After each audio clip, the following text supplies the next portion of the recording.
wanted to say thank you for being part of this panel, and I've learned some things today, and I'm very grateful, and I want to get names and numbers before it's over, so I'll be contacting you, Caitlin.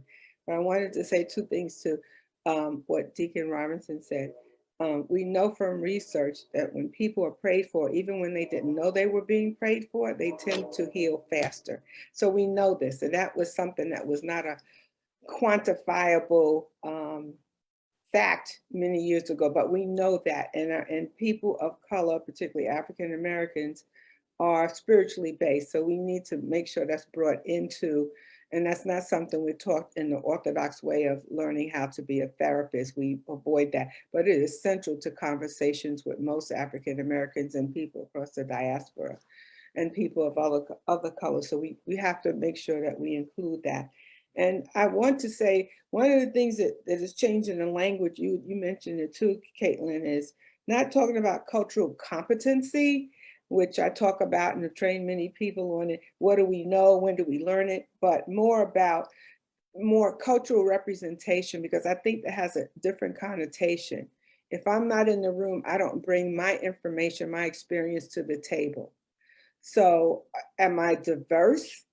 You can have someone in there who's never had the experiences I've had as a Black woman, as an African American. So we need representation, as you said, Dr. Walsh, across across the diaspora and across what we as Americans bring, because we are more like a salad bowl. We're all unique. We're not a melting pot, and we have things that we can bring to the fore that makes a difference in our therapy and our interactions, from the person from intake to the last person who collects the bills, collects the money for the bills.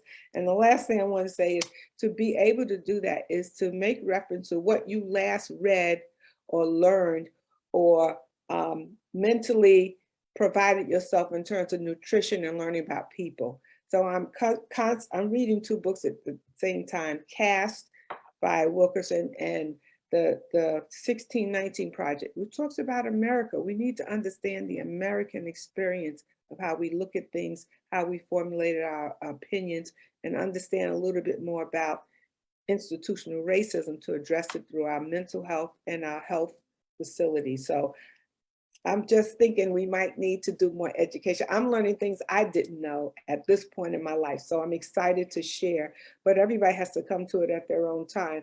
But the more and more we deal and interface and try to make changes in our systems, we have to understand the basis of how America is very unique and what has happened to African Americans, and how that has formulated all the institutions that serve or underserve them.